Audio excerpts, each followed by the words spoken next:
তোমরা তো জানোই কিছুদিন আগে লোকনাথ বাবার তিরোধান দিবস ছিল, ওরকমই একটা অনুষ্ঠানে আমার বাবা গেছিল।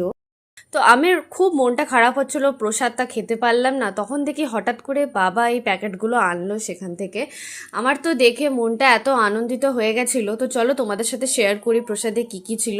প্রথমেই ছিল ফ্রাইড রাইস, বেগুনি, তারপরে ছিল ছানার ডালনা, মানে ছানার কোফতার একটা কারি, তার সাথে ছিল পটলের একটা স্পাইসি গ্রেভি, আর তার সাথে ছিল এঁচোড়ের তরকারি, আর পায়েসাম ছিল, আর অমৃতি। এঁচোড়ের তরকারিটা খেতে এত দারুণ হয়েছিল, মানে প্রত্যেকটা খাবার, শুধু এঁচোড়ের তরকারিটা না, প্রসাদ খেতে ফ্রম বেগুনি টু ডেজার্ট, মানে ending everything was testing like haven.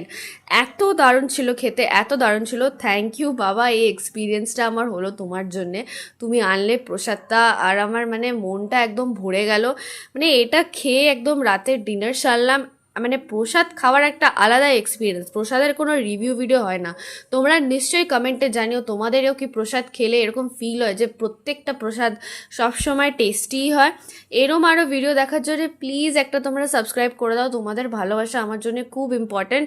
একটা লাইক করে দাও, কমেন্ট করে দাও। বাই।